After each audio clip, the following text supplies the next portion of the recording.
I think most people start businesses by accident and they don't really have the vision or all the details. I hear people in these presentations and they're well ahead, I think, of most people that launch a business. And with Kolbe Co., my wife started the business doing some consulting work. Her company she was with was acquired. They were closing the offices.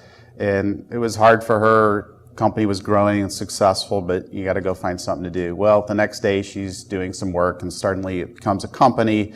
And then I got involved and we started weaving into the mix. And then it grew into an opportunity where we've been really successful for some clients. And I've watched some implode and I've seen some be highly, highly successful. The key has been, and what we've helped, and Judy's been a big key to helping us work on our culture, is we help our clients become confident and shine, which really ties into goals in achieving things. A lot of people have a lot of dreams, but it's how do you transfer them, actually make it actionable.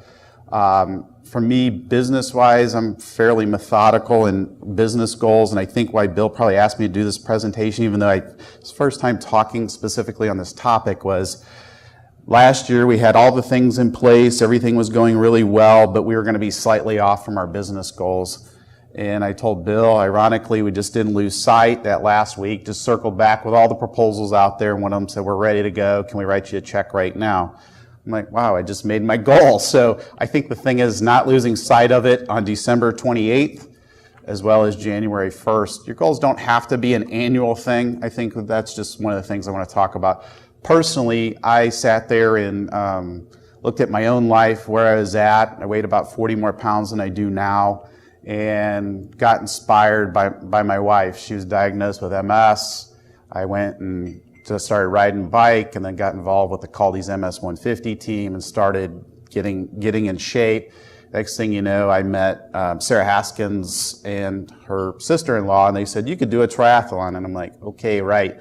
And they coached me through it for free, just encouraged me, and next thing you know, I'm doing those types of things. So what I have learned in this process is that your personal goals, nutrition, exercise, and business, the principles of what you're doing apply specifically to how you want to live your life. And the more you can integrate those in the approach, the better your life's going to be, the better your business is going to be.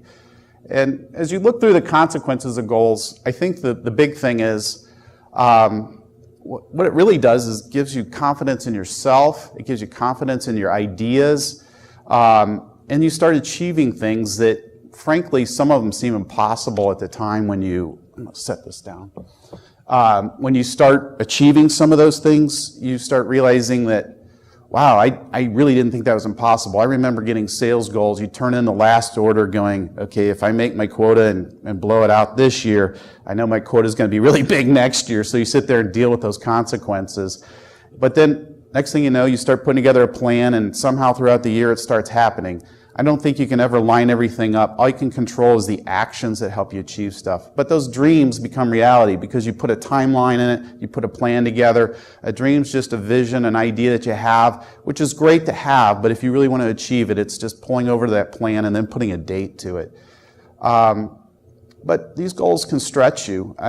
It's funny, I had conversation with somebody, actually I was at the gym, I go to the Y with people here in the audience, and they're like, how did you do the first run? I'm like, I ran like 1/10 of a mile. I'm like, and I signed up for a race on 4th of July, started in April. I'm like, I just said, I want to run the whole thing. But back in April, there was no way I could have done that. And just working on a plan and some people guiding me, next thing you know, I'm running. So I hear so many people always talk about, I don't think I can do this, I'm not fast enough, and things like that.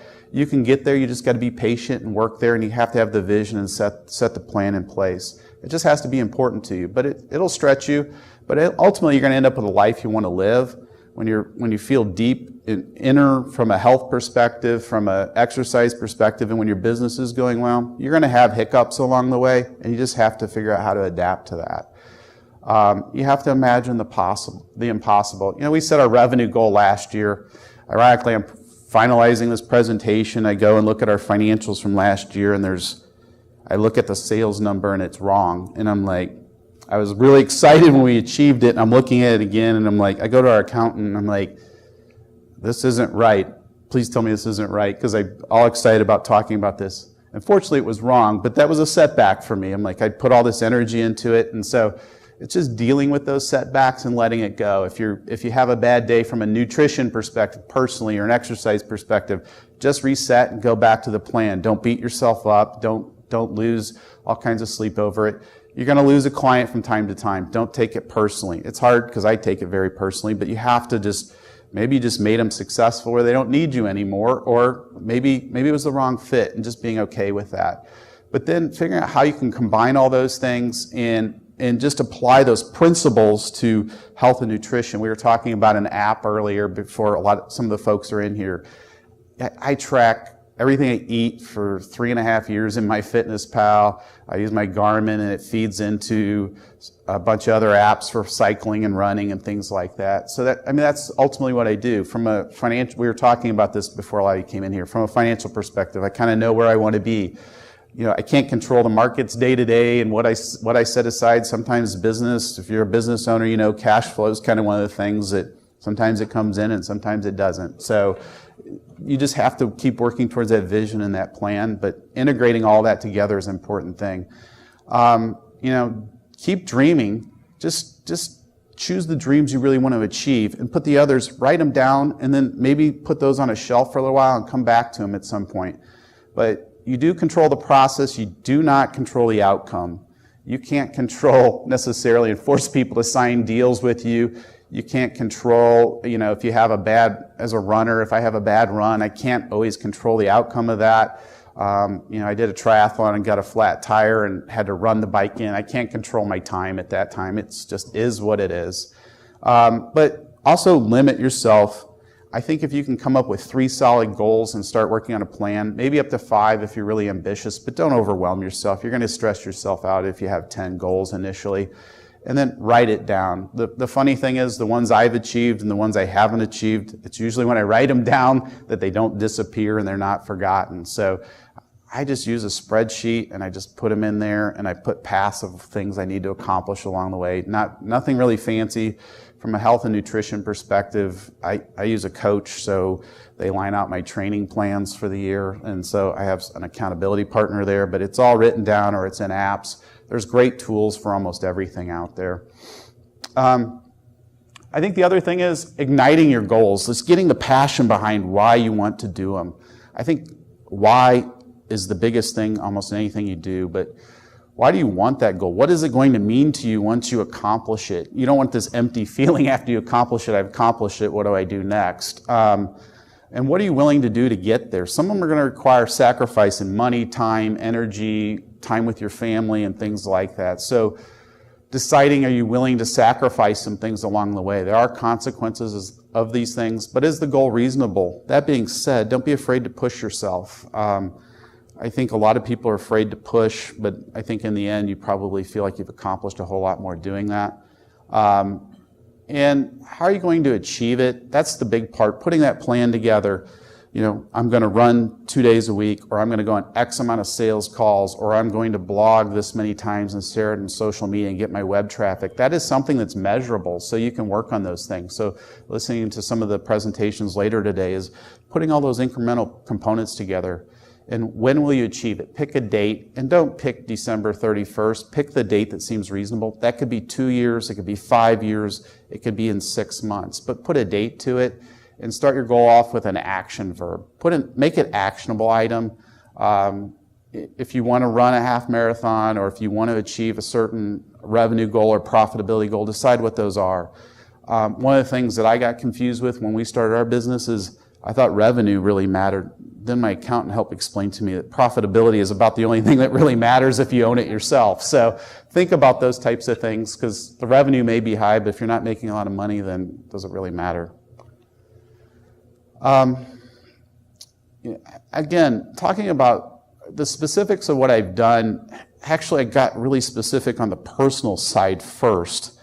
And as I started realizing that, I was sitting down with Judy and realizing, I told her, I'm like, I kind of have things where I want with my business, but I'm not exactly ecstatic with how my life is working right now. So I started mapping out the specifics on the personal side and realized I want to get in shape. I like to be outdoors, and I also want to work with clients that are related to that industry. But that didn't come out until I started getting in sync with my personal goals. And then I tied it back to my business goals. So suddenly I started targeting some clients that were in the outdoor industry. So like last year I got to go to the outdoor retail show, which for me is not working, that's playing. So I was able to do that, got a great client out of San Francisco area, and then now we're working on a second project there. So it's really helped me tie all that together. But on the business side too, I realized personally, I looked at trying to lose 40 pounds and that sounded impossible at the time. But as I dug in and I started seeing it come off when I signed up for a triathlon, and if you're a male, if you're over 200 pounds depending on the triathlon, you're considered a Clydesdale. I was like, I am not going to be a Clydesdale the day that happens. And ironically, I got on the scale that morning and I was 199 pounds. So I was very excited that day. But that was a specific date. But then I started realizing if I can be specific with those types of plans in my business in the same way, it actually became a lot clearer. It always felt like before with business, we'd sit around at the table and go, okay, we're going to achieve this in revenue, and I get frustrated about halfway through the year because we weren't on that path. So that's what I've been able to do is start putting those incremental steps. And actually, Bill and I had a conversation. He's like, how many calls are you going to go on? How much outreach are you going to do? And started working on, we're a marketing company. We did a lot of the marketing components, but I wasn't really tying it to the sales side. Usually those are fairly separated. Not that they shouldn't be, but in our case, that's what we started to do is mapping it all together. And in tandem, it's made a dramatic impact on our business. So one of the things, SMART goals, I'm sure a lot of the folks here in this room use these and apply them, but these are the components that I think that you need to be thinking about with your goals. They need to be specific. If you're just going to say, I'm going to run, that's not specific enough. Or if I'm going to grow my business, that's not specific enough. You need to be really specific with what you want to achieve. You want it to be measurable. How are you going to measure this? If you can't measure it, if it's just a feeling, that's hard to tie into a goal. So it needs to be something measurable where you can start breaking incremental steps. And then you need to create checkpoints along the way to see if you're on track or if you need to adjust to get the plan exactly where you need to be. Plans are just a guideline and you need to tune those up. The other thing is it does need to be attainable. It's okay to have a really big stretch goal, but have something that's attainable. But usually people can push themselves a little harder than they realize.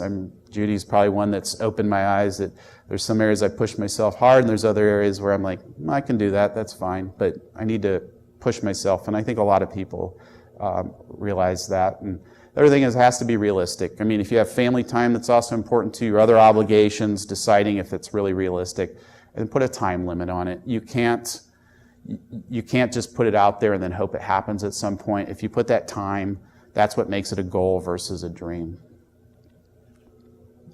Some of the things that I've learned that prevent us from achieving goals is really the negative self-talk. I've learned this and I can apply it to business, but if you run with run groups, the first question out of somebody's mouth is, how fast are you going to run?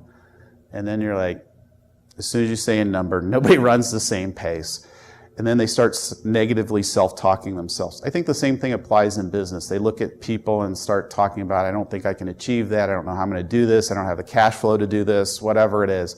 So get out of the negative self-talk and start working towards the vision as to what you really want instead of what you do not want. The other thing is don't have a bad support group. That can be tough because you can have family members telling you it's not achievable. I mean, when we started Kolbe Co., my dad was telling me that was the dumbest idea ever. I turned down a good job to do this, and he's like, I've owned my own business. It's a lot of work. He goes, I was glad the day I sold it. And fortunately, he was able to mentor me and tell me what was good and what was bad, and we went from there. Don't compare yourself to others. Be okay with making mistakes. Start creating solid habits. If you don't create those solid habits, that makes it really tough. You got to be accountable and again, be really specific. So how to get there? Start the plan as soon as you set the goal. Don't sit around and wait. You can make adjustments along the way with the goal. Get a coach or seek advice. And share your goals selectively. Don't share with people who are going to tell you you're not going to achieve it, because that's just going to sit in your head.